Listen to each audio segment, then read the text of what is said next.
Բարյոր այսօր խոսենք ոսկրային ուռուցքների մասին եւ տաղավարում հյուրընկալել ենք Ֆանարջյանի անվան ուռուցքաբանության ազգային կենտրոնի փոխտնօրեն օնկոօրթոպեդ Ալեքսանդր Սեյնյանին։ Բարև ձեզ, բժիշկ։ Բարև ձեզ։ Մեր սոյցը սկսենք ոսկրային ուռուցքների տեսակներից, քանի տեսակ են դրանք։ Տեսակները բավականին շատ են, հիմա որ տենց թվականակ չեմ կարող ասել, բայց ամենահաճախ հանդիպողներից կարող եմ առանձնացնել օստեոգեն սարկոման եւ Յուինգի սարկոման։ Բավականին հաճախ են հանդիպում եւ վաղ մանկական տարիքում։ Իսկ ինչու է դա պայմանավորված։ Ճիշտն ասած, չեմ կարող այդ հարցին պատասխանել, ամբողջ աշխարհն է այդ հարցը իրեն տալիս, ինչով է դա պայմանավորված, սակայն դեռ պարզ չէ, ինչից են առաջանում այդ ուռուցքները։ Ամենայն հավանականությամբ կախված է ինչ-որ մի բան աճի մեջ, երեխայի աճի մեջ ինչ-որ խախտվում է։ Ամենայն հավանականությամբ։ Օրինակ Յուինգի սարկոմայից եթե խոսենք, կան ախտանշաններ, որոնք կհուշեն ուռուցքի առկայության մասին։ Ախտանշանները շատ քիչ են եւ հիմնականում լինում է մի փոքր ուռածություն ոտքի կամ ձեռքի վրա եւ ոչ միայն, այսինքն կարող մարմնի բոլոր տեղերում նա հանդիպի, մի փոքր ուռածություն է լինում եւ շատ չնչին ցավ։ Ուրիշ ոչ մի բան տես չի լինում, որ հստակ կարելի ասել, որ դա ուռուցք է։ Իսկ թե ինչը կապ ունի այդ ուռուցքի առաջացման հետ, հայտնի չէ։ Հայտնի չէ։ Այդ դեպքում ինչպես է բուժում իրականացվում։ Նախ ամենակարևորը պետք է ախտորոշել այդ հիվանդությունը, ի սկզբանե հենց ամբողջ գործընթացը սկսում է ախտորոշումից։ Երեխաները ամբողջությամբ հետազոտվում են, որից հետո կատարվում է բիոպսիա, պարտադիր։ Բիոպսիայի արդյունքում, եթե ունենում ենք պատասխան Յուինգի սարկոմա, այդ ժամանակ սկսում է բուժումը դեորայկային բուժումից, քիմիոթերապիայից։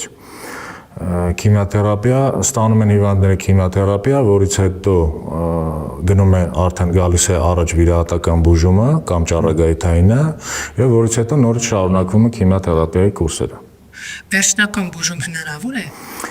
Գիտեք, ոնց է մի քիչ դժվար է այդ հարցին պատասխանել, կարող է լինել այո վերջնական բուժում, մենք ունեցել ենք մի քանի դեպք, որոնք որ երեխաները արդեն բուժումը շուտվանից ավարտել են եւ գտնվում են առողջ են, գտնվում են ուղղակի հսկողության տակ։ Բայց նաեւ կան դեպքեր, որոնք որ թվում է թե լավ արդյունքի է հասնում, սակայն հետո գնում է հիվանդության պրոգրես եւ բնականաբար այդ ամեն ինչը ավարտվում է շատ վատ։ Այսինքն ոսկրային ուռուցքներ ունեն կրկնվելու հավանականություն։ Կրկնվելու եւ կրկնվելու մետաստազավորելու, այսինքն մետաստազներ են տալի այլ օրգաններ, հենց Յուինգի սարկոման կարելի է նշել, որ նա երևի թե միակ ոսկրային ուռուցքներից է, որը նաեւ ախտահարում է մետաստատիկ ախտահարում է ոսկրային համակարգ։ Նաեւ ախտահարում է ոսկրերը։ Գնում են առաջնային եւ երկրորդային ոսկրային ուռուցքներ։ Առաջնային ուռուցքները դա հենց Յուինգի սարկոման, օստեոգեն սարկոման է, իսկ երկրորդային ուռուցքները դա արդեն մետաստազներն են։ Այսինքն որևիցե ուրիշ տեղ կա քաղցկեղ եւ մետաստազ է լինում, ասենք ոսկոր։ Դա արդեն համարվում է երկրորդային ոսկրային ուռուցք։ Այսինքն օրգանիզմում արկա բոլոր ուռուցքների դեպքում մետաստազներ լինում են ոսկրի։ Բոլոր ուռուցքները անխտիր մետաստազավորում են ոսկրային համակարգ։ Մեկը շուտ, մեկը ուշ, դա արդեն ուռուցքից է կախված։ Օրինակ նույն կրծքագեղձը եւ թոքի քաղցկեղը, համարյա թե հենց առաջնային իրանց ախտահարման օջախը դա համարվում է ոսկրը։ Իդեպ ոսկրային ուռուցքների դեպքում թիրախում հենց թոքերն են, չէ՞։ Այո, ոսկրային ուռուցքների պարագայում դա թիրախը հենց թոքերն է։ Հենց առաջինը ի սկզբանե ախտահարվում է թոքային հյուսվածքը։ Ինչու՞։ Որտեվ իրանց մետաստազավորման մեխանիզմը հեմատոգեն է, այսինքն փոխանցվում են այդ արյան բջիջները արյան միջոցով եւ հենց թիրախը դառնում է թոքային հյուսվածք։ Ոսկրային ուռուցքների առաջացման դեպքում ժառանգականությունը կապ ունի։ Գիտեք ոնց է, համ կարելի ասել ունի, համ կարելի ասել չունի, որտեվ կան հիվանդներ, որոնք որ նշում են իրենց ընտանիքում ժառանգականություն, բայց հիվանդներ էլ կան ընդհանրապես որևիցե ժառանգականություն չկա, բայց ասենք երեխան հիվանդանում է։ Ուռուցքներ լինում են փափուկ հյուսվածքներում եւ ոսկրերում։ Այո, կան ոսկրային ուռուցքներ եւ կան փափուկ հյուսվածքային ուռուցքներ, ու դրանք տարբեր ուռուցքներ են, կատեգորիկ տարբեր են։ Փափուկ հյուսվածքների մեջ էլ կա բավականին բավականին չար ուռուցքներ, էլի սարկոմաներ, որոնք որ էլի եւս, բայց նրանք շատ ավելի վատ են ենթարկվում բուժման, քան ոսկրայինները։ Օրինակ, եթե մարդը վերջույթների հատվածում ունի ցավ, դա կարող է հուշել ոսկրային ուռուցքի մասին, թե կապ չունի։ Չէ, միայն ցավով մի քիչ դժվար է ախտորոշել, ու в принципе դրա համար կա հիմա առավել եւս հիմա կարող է դիմել նույն պոլիկլինիկա կարող է գնալ, ուղղակի անեն կամ սոնոգրաֆիա կամ ռենտգեն, ուղղակի ախտորոշելու համար ինչ խնդրեմ է, բայց դա այնպես չի, որ 100%-անոց պետք է ուռուցք լինի։ Այն որ ասում են հոդերս ցավում է, լինում է որ հոդացավերի համար ստուգում են, բայց բարձվում է ինչ որ ավելի բարդ խնդիրներ կան։ Երբ որ բոլոր հոդերն են ցավում, դա քիչ նման է в принципе ուռուցքային հիվանդությանը, բայց եթե մի հոդի ցավ է, в принципе կարող է լինել նաև ուռուցք ոսկրային։ Իսկ ըստ տեսակների որ լինում են, հուշող ախտանշանը նույնն են, թե տարբեր։ Համարյա թե նույնն են՝ ուռածություն ու թեթև ցավ, ուրիշ ոչ մի բան չկա։ Ասենք լինում են նաև ոնց է ախտորոշում ուռուցքը, լինում են դեպքեր, երբ որ հիվանդը ոչ ցավ ունի, ոչ ուռածություն, բայց ասենք ոտքը կոտրում է կամ ձեռքը կոտրում է, դա կոչվում է ախտաբանական կոտրվածք։ Ռենտգենից հետո, ասենք հետազոտվելուց հետո նոր ախտորոշում է, որ այնտեղ կար ուռուցք եւ հենց դրա իր պատճառով է կոտրվել, ասենք վերջույթը, ոսկրը։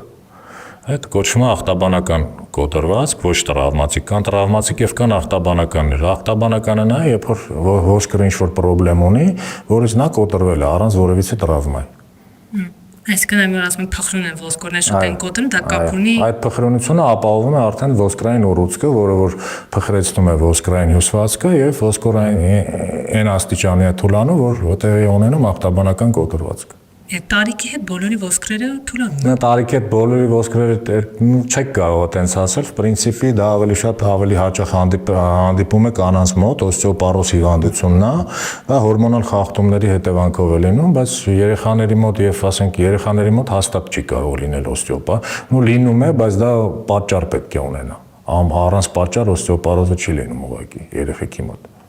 Երեխաների դեպքում կարող է վիտամինների պակասը կապ ունենա։ Այ շատ դժվար հարցեր եք տալի, Անի ջան, մի քիչ դժվար է այդ հարցերին պատասխանել, այդ վիտամինները ճիշտ ասած չեմ կարող պատասխանել այդ հարցին, իրականում չեմ կարող, որովհետև ամբողջ աշխարհն էլի կրկնվում է, ամբողջ աշխարհը այդ հարցերին տալիս է, ինչ են առաջանում ոսկրային ուռուցքները, առավել ևս երեխեքի մոտ։ Կալցիում, վիտամին D կապ չունի։ Հիմնականում չէ, ասենց ասեմ, կալցին էլ է նորմալ լինում, վիտամին D-ն էլ կարող է նորմալ լինի, բայց ոսկրային ուռուցքը կա։ Էրիթրոցիտների նստեցման բարձր արագությունը կապ ունի ոսկրի ուռուցքի հետ։ Չէ, նստեցման արագությունը էրիթրոցիտների ինքը շատ զգայուն եւ շատ ոչ ճշգրիտ մեթոդ է այդ առումով, որտեղ նույն էրիթրոցիտների նստեցման արագությունը կարող բարձրանա ցանկացած բորբոքումից, ցանկացած։ Իսկ եթե բնականաբար եթե առաջանում է ոսկրային ուռուցք, իր կողքը բնականաբար կա բորբոքում եւ այդ նստեցման արագությունը եւս էլի ցույց է տալու, որ մի թեթև կարող բարձր լինի նորմայից։ Իսկ որ դեպքում են կատարում վիրահատություն։ Վիրահատություն հիմնականում կատարում են բարորակ հիվանդությունների ժամանակ, միակ մեթոդը բուժման բարորակ ոսկրային ուռուցքների դա վիրահատությունն է։ Եվ բնականաբար չարերի ժամանակ էլ են այդ նույն վիրահատությունները կատարում, սակայն ի սկզբանե պետք է հիվանդը բնականաբար ստացած լինի քիմիոթերապիա, դեղորայքային բուժում, որից հետո որ նոր գնանք վիրահատության, այսինքն քիմիոթերապիան ինչ է անում, նախ փոքրացնում է ուռուցքի չափսերը, որը որ շատ կարևոր է, եւ եւ ոչ պակաս կարևորը ագրեսիվությունն է իջացնում ուռուցքի, այսինքն ուռուցքը ագրեսիվից սարքում է ոչ ագրեսիվ։ Եվ որից հետո նոր կարելի է գնալ վիրահատական բուժման, որտեղ եթե չաղակ ուռուցքը մենք վիրահատենք առանց քիմիոթերապիայի, մետաստազավորման եւ կրկնողության տոկոսը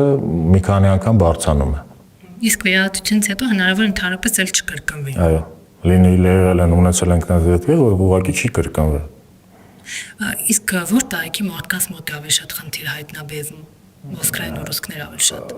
Որ ուռուցքները։ Ըստ տեսակների կարող է։ Ըստ տեսակների դա sense ասեմ, նույն օստեոգեն սարկոման ու Յուենգի սարկոման նրանք հանդիպում են հիմնականում վաղ մանկական տարիքում, մոտավորապես 5-ից մինչև 20 տարեկան հասակում են հանդիպում, հա,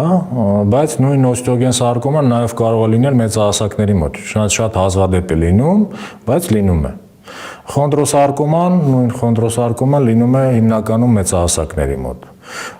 Չարորակ հսկա բջջային ուռուցքը հանդիպում է հիմնականում երեխաների մոտ, բայց նաև կարող է լինել մեծահասակների մոտ, տենց մի քիչ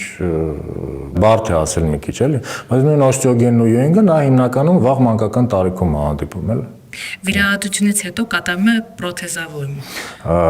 Ոչ միայն էնդոպրոթեզավորում, կարող է կատարվել նաև ամպուտացիա, հաշմով վիրահատություն։ Այսինքն լինում են դեպքեր, երբ ուղղակի վերջույթը չես կարողանում պահպանել եւ շատ ավելի լավ կլինի հիվանդի համար ուղղակի կատարել հաշմող վիրահատություն, այսինքն ամպուտացիա կամ էկզարտիկուլյացիա, բայց էնդոպրոթեզավորումը բավականին ակտուալ է հիմա։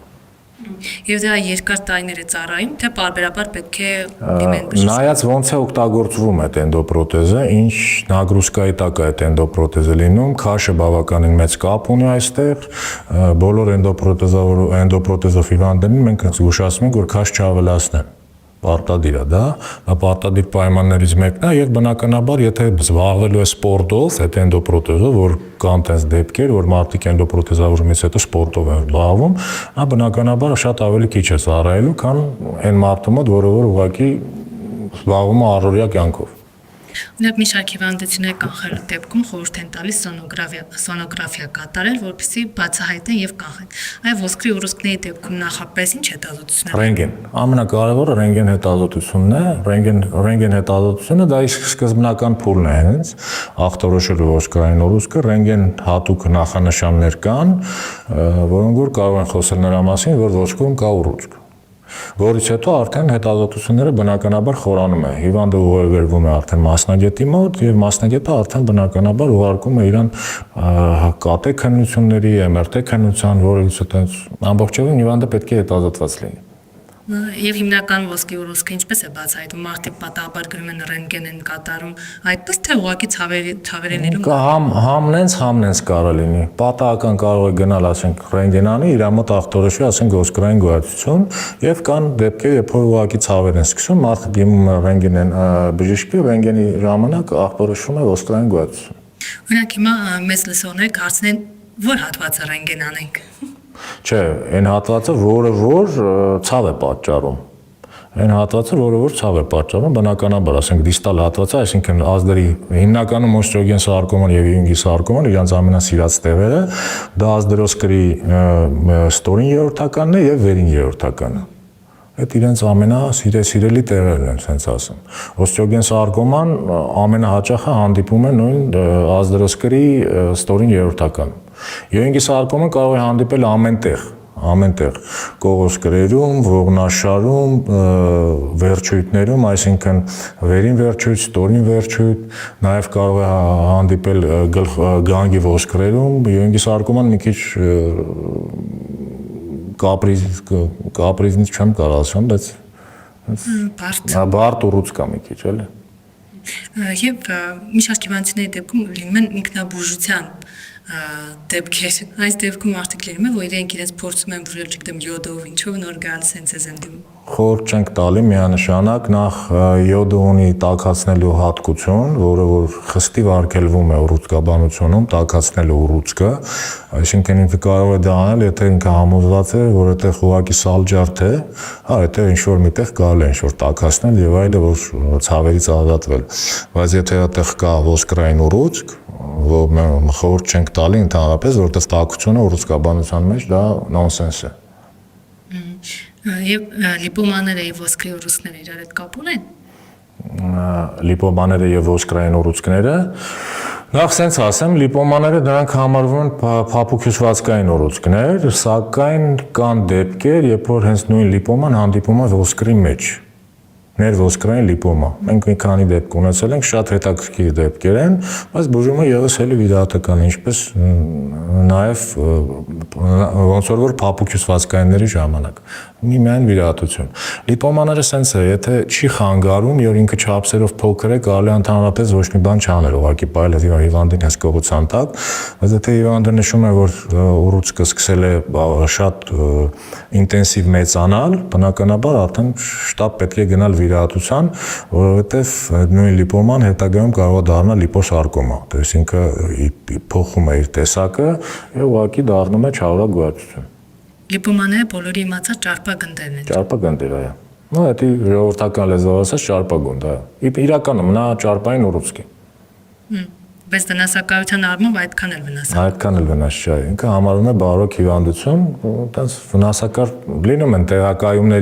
տեղակայումից էլ է կախված լիպոմայի, ինքն այստեղ կարող է տեղակայել, որ բավականին դժվարություն նախ ցավեր ունենա հիվանդը բավականին եւ նաեւ վիաբուժին է արդեն դժվար լինում այդտեղից այդ լիպոման հեռացնել։ Տեղակայումից է կախված իրա։ Եվ Հայաստանում ամենաշատը ո՞ր տեսակն է հանդիպում ոսկրի ուռուցքների։ Ոսկրի ուռուցքների այս նույն Ewing-ի սարկոման եւ Osogin սարկոման։ Եվ հսկա բջջային ուռուցքը, եթե նաեւ խոսում ենք վառակ հիվանդությունների մասին, ինքը առաջի տեղում է հսկա բջջային ուռուցք։ Երի պատճառը հայտնի։ Պատճառը հայտնի չէ։ Շնորհակալություն։ Ես եմ շնորհակալ։ Մենք զրուցում ենք Վանարջյանի անվան ուռուցքաբանության ազգային կենտրոնի փոխտնօրեն օնկոօրթոպեդ Ալեքսանդր Սեյնյանի հետ։